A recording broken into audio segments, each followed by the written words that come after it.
ನಮಸ್ಕಾರ. ಭರವಸೆ ಯೂಟ್ಯೂಬ್ ಚಾನಲ್ಗೆ ಸ್ವಾಗತ. ಭರವಸೆ ಕೇವಲ ಚಾನಲ್ ಅಲ್ಲ, ಬದುಕು ಬದಲಾಗೋದಕ್ಕೆ ತೆರೆದ ಬಾಗಿಲು.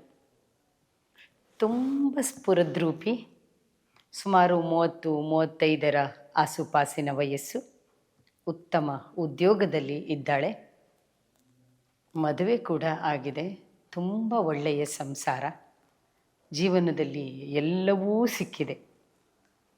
ಅಂಥವಳೊಬ್ಬಳು ನನ್ನ ಎದುರು ಕೂತಿದ್ದಾಳೆ. ಏನಮ್ಮ ನಿಮ್ಮ ಚಾಲೆಂಜು, ನೀವು ಎದುರಿಸ್ತಾ ಇರುವಂಥ ಸಮಸ್ಯೆಗಳು ಯಾವುದು ಅಂತ ಕೇಳಿದ್ರೆ ತುಂಬಿಕೊಳ್ಳಬೇಕು. ಇದು ಇವಳೊಬ್ಬಳ ಪ್ರಶ್ನೆ ಇಲ್ಲ.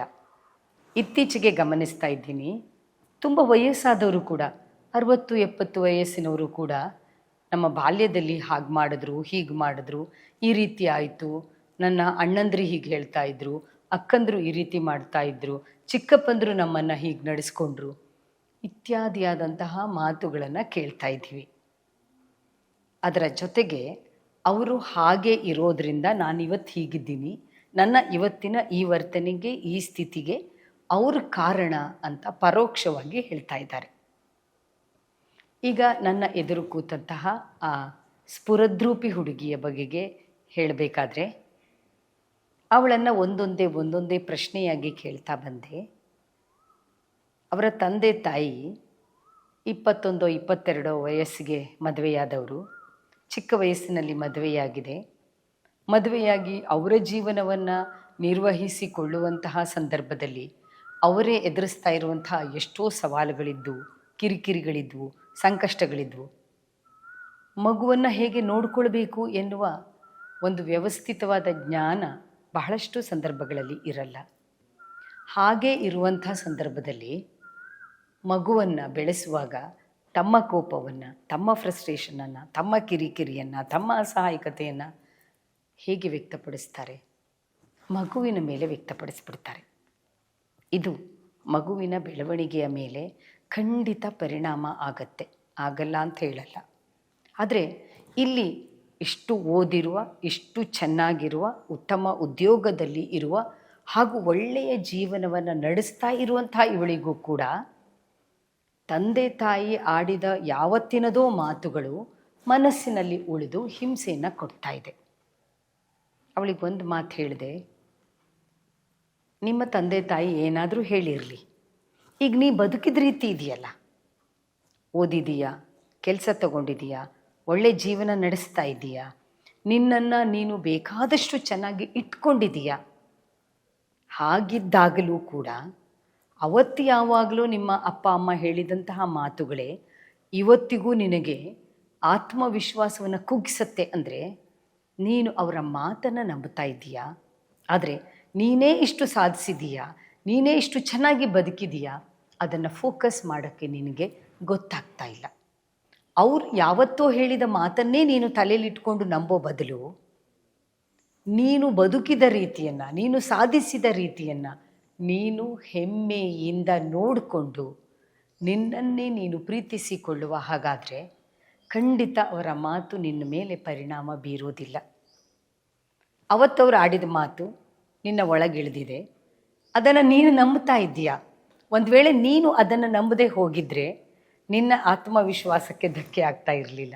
ಅವ್ರು ಹಾಗೆ ಹೇಳಿದ್ದನ್ನೇ ನೀನು ನಂಬೋದ್ರಿಂದ, ನೀನು ನಿನ್ನನ್ನು ನಂಬದೇ ಇರೋದ್ರಿಂದ, ನೀನು ನಿನ್ನ ಮಾತುಗಳು ಯಾವುದು ಅನ್ನೋದನ್ನು ನಿನಗೆ ನೀನು ಹೇಳ್ಕೊಳ್ಳದೆ ಇರೋದ್ರಿಂದ ಅವ್ರ ಮಾತುಗಳನ್ನೇ ನಿನ್ನ ಮಾತು ಅಂತ ಅನ್ಕೋತಾ ಇದೆಯಾ.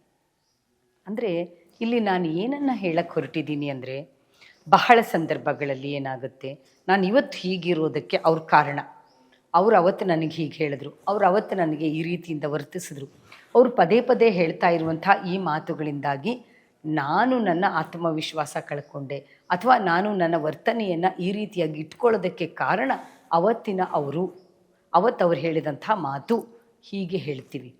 ಹೀಗೆ ಹೇಳೋದ್ರ ಮೂಲಕ ಯಾವ ಸಂದೇಶವನ್ನು ನಾನು ಕೊಡ್ತಾ ಇದ್ದೀನಿ? ನಾನು ಬದಲಾಗಲ್ಲ ಎನ್ನುವ ಸಂದೇಶವನ್ನು ಕೊಟ್ಟ ಹಾಗೆ ಇದು.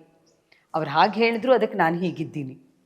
ಹೌದು, ಈಗಲೂ ಕೂಡ ನೀವು ಮನಸ್ಸು ಮಾಡಿದರೆ ನಿಮಗೆ ಬೇಕಾದಂತಹ ವ್ಯಕ್ತಿಯಾಗಿ ನೀವು ರೂಪುಗೊಳ್ಳಬಹುದು. ನೀವು ಎಂಥ ವ್ಯಕ್ತಿಯಾಗೋಕ್ಕೆ ಬಯಸ್ತಾ ಇದ್ದೀರೋ ಅಂಥ ವ್ಯಕ್ತಿಯಾಗಿ ನೀವು ರೂಪುಗೊಳ್ಳೋದಕ್ಕೆ ನೀವು ಪ್ರಯತ್ನ ಪಟ್ಟರೆ ಸಾಕು, ನೀವು ನಂಬಿದ್ರೆ ಸಾಕು, ಮತ್ತು ಆ ನಿಟ್ಟಿನಲ್ಲಿ ನೀವು ಹೇಗೆ ಕಾರ್ಯಪ್ರವೃತ್ತರಾಗಬೇಕು ಅಂತ ಯೋಚಿಸಿದರೆ ಸಾಕು. ಆದರೆ ಅದೇನೂ ಮಾಡ್ದೇನೆ ನನ್ನ ಅಪ್ಪ ಹೀಗೆ ಮಾಡಿದ್ರು, ನಮ್ಮಮ್ಮ ಹೀಗೆ ಹೇಳಿದ್ರು, ನಮ್ಮ ಚಿಕ್ಕಪ್ಪ ಈ ಥರ ಮಾಡ್ತಾಯಿದ್ರು, ನಮ್ಮ ಟೀಚರ್ ನನಗೆ ಬೈತಾಯಿದ್ರು, ನೀನು ಯಾವುದ್ಯಾವುದಕ್ಕೂ ಪ್ರಯೋಜನ ಇಲ್ಲ ಅಂತ ನನ್ನನ್ನು ಹಂಗಿಸ್ತಾ ಇದ್ರು, ಅದಕ್ಕೆ ನಾನು ಇವತ್ತು ಹೀಗಿದ್ದೀನಿ. ಬೇರೆಯವರ ಮೇಲೆ ಹೊಣೆಗಾರಿಕೆಯನ್ನು ವಹಿಸಿದ್ರೆ, ಬೇರೆಯವರನ್ನು ದೂಷಿಸಿದ್ರೆ ನಾವು ಯಾವತ್ತೂ ಕಲಿಯಲ್ಲ, ನಾವು ಯಾವತ್ತೂ ಬೆಳೆಯಲ್ಲ, ನಾವು ಯಾವತ್ತೂ ಬದಲಾಗಲ್ಲ. ದಯವಿಟ್ಟು ನಮ್ಮ ವರ್ತನೆಗೆ ಬೇರೆಯವರು ಕಾರಣ ಅಂತ ಅನ್ನುವಾಗ ಒಮ್ಮೆ ಪರಿಶೀಲಿಸಿ. ಅವ್ರು ಹೇಳಿರಬಹುದು, ಅವ್ರು ಹೇಳಿದ್ದನ್ನು ಪ್ರೂವ್ ಮಾಡೋಕ್ಕೆ ಹೊರಟಿದ್ದೀನಿ ನಾನು. ಅವರ ಮಾತನ್ನು ನಂಬೋದ್ರ ಮೂಲಕ ನಾನು ಅವ್ರು ಹೇಳಿರೋದನ್ನು ಪ್ರೂವ್ ಮಾಡ್ತಾ ಹೋಗ್ತಾ ಇದ್ದೀನಿ. ಅದರ ಬದಲು ನಾನು ಬದುಕಿದ ರೀತಿಯನ್ನೇ ನಾನು ಹೆಮ್ಮೆಯಿಂದ, ನಾನು ಪ್ರೀತಿಯಿಂದ, ನಾನು ನನ್ನ ಬಗೆಗೆ ಇರುವಂಥ ಅಭಿಮಾನದಿಂದ ಯೋಚಿಸಿದ್ರೂ ಸಾಕು, ನನ್ನ ಜೀವನ ಬದಲಾಗುತ್ತೆ.